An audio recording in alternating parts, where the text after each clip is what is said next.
Avant-propos.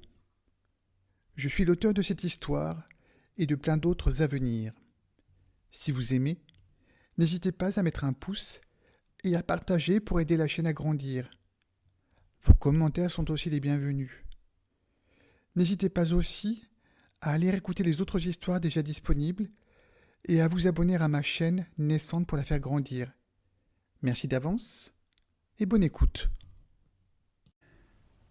Le jeune corbeau et la mélodie collective. Il était une fois, dans une forêt peuplée de milliers et milliers d'arbres, tous plus beaux les uns que les autres, un jeune corbeau du nom d'Oliver. Les corbeaux avaient une particularité bien distincte par rapport à tous les autres oiseaux. Leur chant dépourvu totalement de mélodie.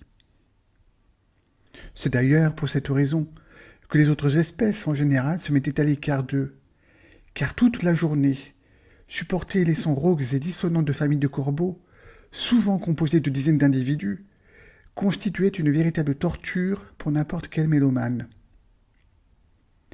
Il n'était d'ailleurs pas rare que des animaux alentour leur jetassent des pierres, eussent-ils commencé leur cacophonie de bonne heure, alors que la forêt tentait d'émerger de son sommeil tranquillement. Bien évidemment, notre jeune Oliver ne faisait pas exception, et chacune de ses tentatives pour produire un son un peu harmonieux était aussitôt vouée à l'échec. Et au loin, il pouvait même lors de ses essais infructueux entendre les moqueries et rires des autres espèces de volatiles, mais pas seulement, et qui se répercutaient dans la forêt. Seul Oliver en souffrait, car les autres corbeaux, eux, n'en avaient cure, et se réjouissaient même de se retrouver toujours entre eux, sans d'autres oiseaux pour venir interférer dans la routine de leur quotidien. Le jeune corbeau vivait le cœur bien lourd, car il supportait avec difficulté cette forme d'ostracisme. Mais l'entêtement n'étant pas la moindre de ses qualités, il commença à se cacher dans l'ombre des arbres pour observer et admirer les autres oiseaux, qui eux savaient bien chanter, et dont les sons produits enchantaient les oreilles. Et puis il avait en tête, pourquoi pas, d'apprendre leurs trucs, de maîtriser leurs techniques.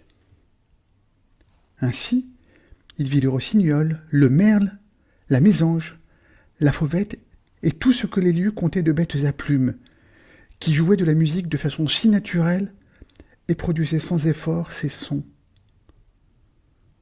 Partout dans la forêt, là où n'habitaient pas les corbeaux, régnait une harmonie musicale qui transportait animaux et promeneurs au travers des sons.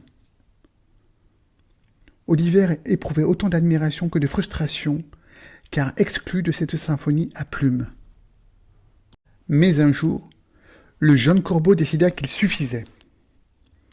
Il tenait absolument à redorer le blason de son espèce, faire cesser toutes ces railleries, chaque fois qu'un des siens ouvrait le bec.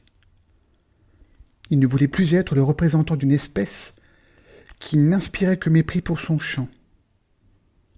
Déjà que les corbeaux, en raison de la couleur de leur plumage, étaient aussi associés aux mauvais présages, ou bien même on les suspectait de frayer avec des forces malveillantes. C'en était vraiment trop. Oliver ne serait plus prisonnier de sa propre nature. Il alla voir un groupe de chardonnerets qui était en train d'interpréter une sonate, d'une légèreté, d'une beauté qui donna au corbeau la chair de plume. Il leur demanda de lui apprendre à chanter comme eux. Vous ai-je déjà dit que les corbeaux n'avaient pas bonne réputation dans les bois ? Ceux-ci, au départ inquiets et réticents, finirent par accepter devant l'insistance mêlée de désespoir du jeune corbeau. « Je voudrais vraiment être comme vous, dit-il, car grâce à votre chant, vous embellissez la forêt encore plus. » Alors Oliver prit des cours avec eux, les observa longuement, s'appliqua des heures, des jours, des semaines, mais malheureusement sans résultat. Malgré tous ses efforts, sa patience et l'aide des chardonnerets, son chant restait un supplice pour les amateurs de jolis sons. C'est bien simple. Un bruit de marteau-piqueur n'aurait pas produit pire vacarme que les tentatives désespérées d'Oliver. le corbeau dut admettre son échec. D'ailleurs aussi aux grandes dames des Chardonnerets, ayant constaté la bonne volonté et l'investissement de chaque instant de leur hôte. La mort dans l'âme, Olivier les quitta, après les avoir longuement remerciés pour leur patience à son égard et leur aide, bien qu'infructueuse. Le jeune corbeau réalisa qu'on ne pouvait lutter contre sa nature. Il était né corbeau, il resterait corbeau jusqu'à la fin de ses jours, avec ses défauts, sa robe toute noire et sinistre, et surtout l'absence de chant harmonieux. Quant aux qualités, il ne voyait pour l'instant desquelles son espèce pouvait s'enorgueillir. Pendant toutes ces semaines, il réalisa qu'il avait négligé les siens, et même d'une certaine manière renié son monde. Cette prise de conscience le fit s'en vouloir. Dépité, fatigué, il rejoignit le groupe d'arbres où vivaient ses congénères, et croisa sur le chemin un groupe d'autres corbeaux qu'il connaissait de vue. De toute façon, dans le monde des oiseaux, tout le monde se connaissait et se côtoyait. Et comme lui, quand il chantait, c'étaient des sons rauques, si disgracieux qui sortaient de leur bec. Cependant, une intuition lui souffla que quelque chose avait changé. Alors il proposa au corbeau de ne pas chanter à l'unisson, mais en décalage, en canon comme disent ceux qui savent. Et là, surprise, quelque chose d'incroyable se produisit. Les dissonances individuelles du chant des siens pouvaient, si exprimées de cette manière, produire une musique, une véritable mélodie. Les corbeaux étaient en mesure de créer une symphonie grâce au collectif.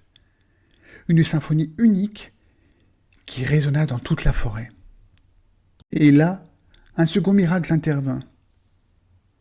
Car toutes les autres espèces d'oiseaux, au lieu de se moquer, écoutèrent religieusement cette fois la musique, puis s'approchèrent pour profiter du spectacle, admiratives, surprises que ceux dont ils ne cessaient de se moquer puissent produire quelque chose d'aussi incroyable. La mélodie des corbeaux était différente, certes, mais elle était authentique, évoquait des sentiments forts et doux à la fois, et d'une puissance que n'importe quel autre chant était incapable d'exprimer. Ces notes, qui s'entendaient très loin parmi les arbres, exaltaient la notion d'entraide, et firent se questionner tous les animaux de la forêt. Chaque corbeau apportait sa note singulière à cette mélodie nouvelle, et ensemble, ils créèrent à partir du chaos quelque chose d'une beauté encore jamais entendue, et prouvant que le tout était supérieur à la somme des parties qui le composaient. Quelle leçon! Notre jeune Olivier prit conscience qu'il n'était pas nécessaire d'aller chercher ailleurs un bonheur, un idéal inaccessible, alors qu'au final, tout cela était à portée de main. Le secret résidait dans l'utilisation de qualités, à présent identifiées et mises à jour, dont la nature les avait dotés, eux les corbeaux, jadis pris en grippe par tout le monde. Désormais, chaque espèce dans la forêt venait les écouter en silence, avec un immense respect, dès qu'ils entendaient leur symphonie. Et même souvent, au loin, toutes les autres espèces se taisaient pour elles aussi profiter du spectacle. C'est dans sa nature qu'Olivier avait trouvé sa voix et sa voix, qui lui permit de changer le regard que tous les animaux avaient sur ceux de sa race.